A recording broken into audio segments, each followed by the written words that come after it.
সমস্ত ছাত্রছাত্রীকে ভালো সকালের শুভেচ্ছা জানাই। আজ আমি দ্বিতীয় ষান্মাসের বাংলা সাম্মানিকের ছাত্রছাত্রীদের জন্য বৈষ্ণব পদাবলীর একটি বিশেষ পদ নিয়ে আলোচনা করব। বিগত ক্লাসে যে সমস্ত ছাত্রছাত্রী উপস্থিত ছিলে তারা জানো বৈষ্ণব পদকর্তা জ্ঞানদাসের রূপানুরাগের একটি বিশেষ পদ, সেই পদটি আমি পড়িয়েছিলাম। চরণ ধরে ধরে শব্দগুলোর অর্থ করে দিয়েছিলাম, শব্দগুলোর মানে আমি বলে দিয়েছিলাম। আজ আমি সেই পদটির সংক্ষিপ্ত আলোচনা করব, যে আলোচনাটি তোমাদের প্রয়োজন হবে পরীক্ষার জন্য। তোমরা এই আলোচনাটি কাজে লাগাতে পারো।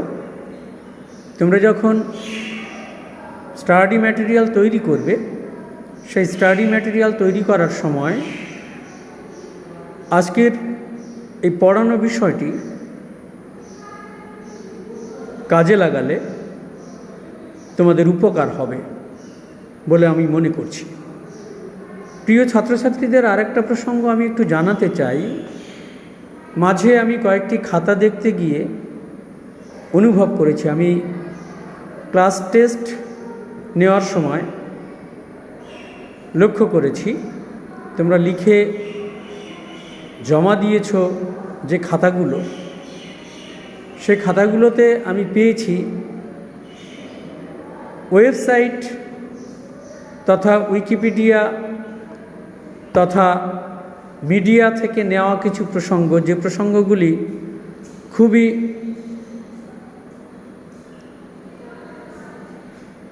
দুর্বল বলে আমার মনে হয়েছে। অধিকাংশ ছাত্রছাত্রী এখন সামাজিক মাধ্যম এবং ওয়েবসাইটের দ্বারস্থ হয়ে তাদের পঠন পাঠনের মানটাকে কমিয়ে ফেলছে। এসব কথা রাখি।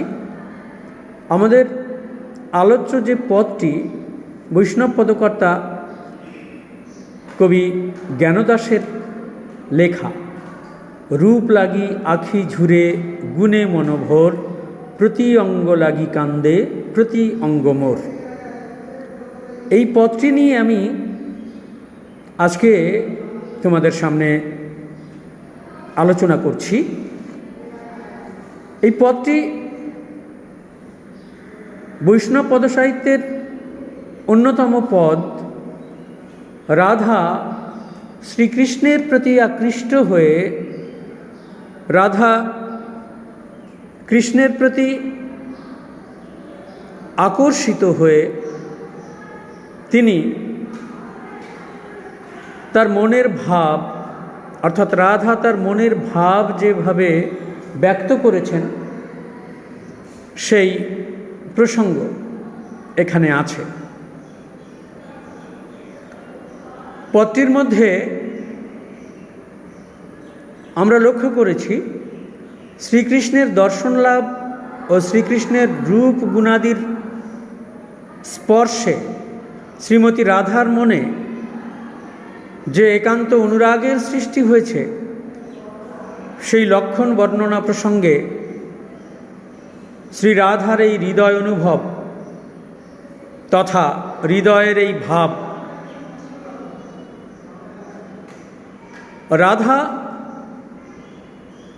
কৃষ্ণের প্রতি আকৃষ্ট হয়ে যে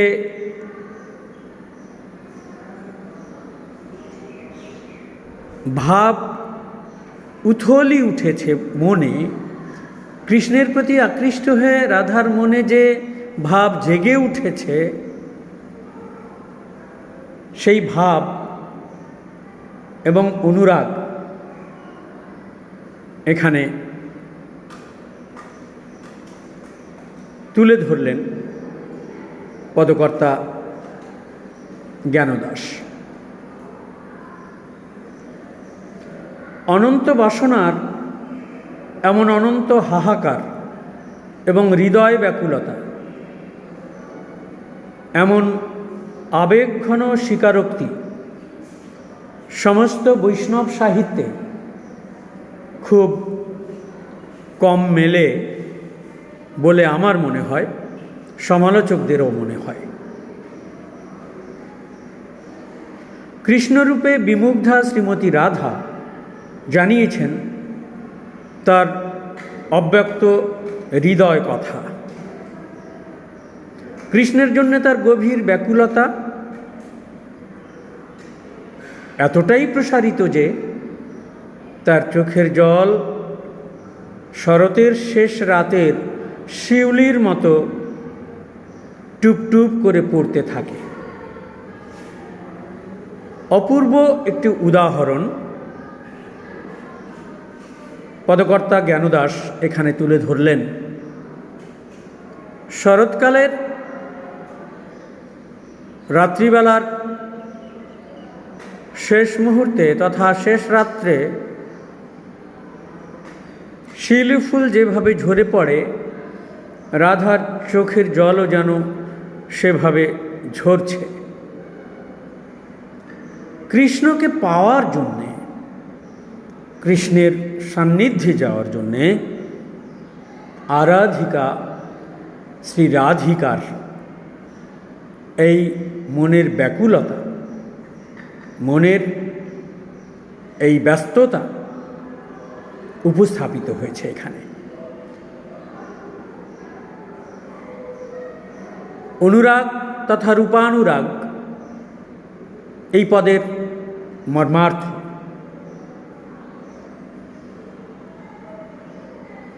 বাস্তব জীবনে নায়ক বা নায়িকা তাদের মধ্যে যে সম্পর্ক, নায়কের প্রতি নায়িকার যে আকর্ষণ বা নায়িকার প্রতি নায়কের যে আকর্ষণ, এই পদটি পড়ার পর বাস্তব জীবনের পদ বা বাস্তব জীবনের ঘটনা আমাদের চোখের সামনে এসে হাজির হয়। যেন চলচ্চিত্রের মতো কিছু ঘটনা এখানে ঘটে যাচ্ছে। এখানে জ্ঞানদাস সেই ছবিগুলোকে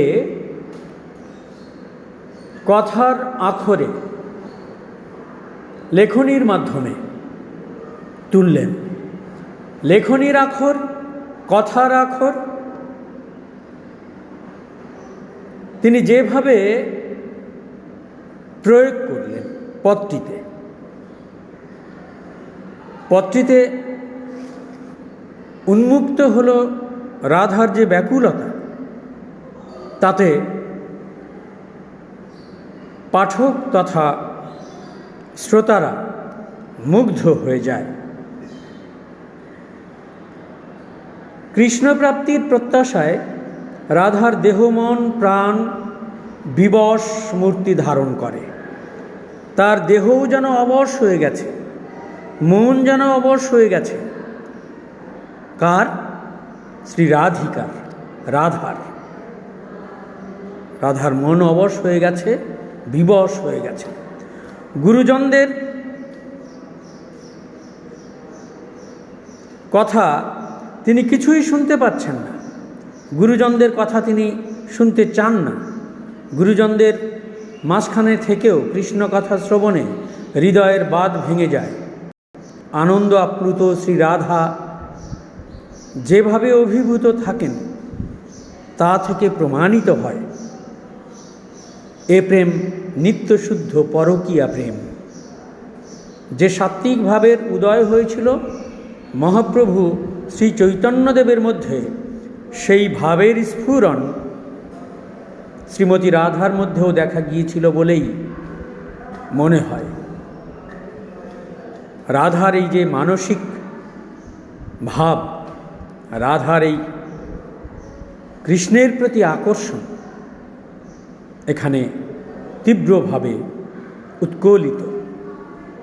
ভনিতায় পদকর্তা লিখছেন, ঘরের যতেক সবে করে কানাকানি, জ্ঞান কহে লাজ ঘরে ভেজাই আগুনি। অর্থাৎ এমন লজ্জার ঘরে আগুন দেওয়ার পরামর্শ দিলেন রসিক কবি জ্ঞানদাস। পদটির বিশেষত্ব এখানে যে পদটি মানবিক আবেদনে মুখর। এই পদে প্রেম মনস্তত্ত্বের তীব্র অনুরাগ পরিস্ফুটিত হয়েছে। শ্রীকৃষ্ণের রূপে গুণে মুগ্ধ এক সর্বস্ব সমর্পিতা প্রেমিকার মূর্তি কবি এঁকেছেন এখানে। বৈষ্ণব পদকর্তা জ্ঞানদাস রাধার মনের এই ভাব ব্যক্ত করলেন অপূর্ব সুন্দর ভঙ্গিমায়। তার লেখনীতে উৎকলিত রাধার মনোবাঞ্ছা, রাধার ইচ্ছে, কৃষ্ণের রূপের প্রতি তার যে তীব্র আকাঙ্ক্ষা, সেই আকাঙ্ক্ষাও এখানে পরিবেশিত হয়েছে। উপসংহারে আমরা বলতে পারি, শ্রী রাধা যেভাবে কৃষ্ণকে ভাবছেন, এই ভাবনা বাস্তব জীবনের সাথেও মিলেমিশে একাকার হয়ে যায়। রাধিকার মতো অনেক নায়িকা আছেন বা অনেক নারী চরিত্র আছেন যারা তার কাঙ্ক্ষিত পুরুষের প্রতি তীব্র আকর্ষণ বোধ করেন। এই আকর্ষণ বোধ বাস্তব জীবনে আছে এবং পদকর্তা জ্ঞানদাস যেন বাস্তবের মাটি থেকে রসদ তুলে নিয়ে বৈষ্ণব পদে বসিয়ে দিলেন সে সমস্ত কথাগুলো। এই বিশেষ পদটি আলোচনার প্রেক্ষিত গত ক্লাসে যা হয়েছিল তার সঙ্গে এই প্রসঙ্গগুলো তোমরা সম্পৃক্ত করবে। এই প্রসঙ্গগুলো রাখলে পদের সার্বিক পর্যালোচনা হবে বলে আমি মনে করছি। তোমরা যদি চাও, তোমরা নিজেরাও এই বিষয়টি সম্পর্কে লিখে আমাকে দেখিয়েও নিতে পারো। আমি প্রয়োজন মতো তোমাদের লেখাটি দেখে দেব। সময় মতো এই বিষয়গুলো তোমরা যদি করতে থাকো, পরীক্ষার পূর্বে দেখবে তোমরা এমন প্রস্তুতি নিয়ে ফেলেছ যে তোমাদের আর কোনো অসুবিধা হচ্ছে না। সবাই ভালো থেকো, আনন্দে থেকো। টেক্সট পড়ার চেষ্টা করবে। টেক্সটের কোনো বিকল্প নেই। টেক্সট না পড়লে ভালো নম্বর হয় না। নমস্কার।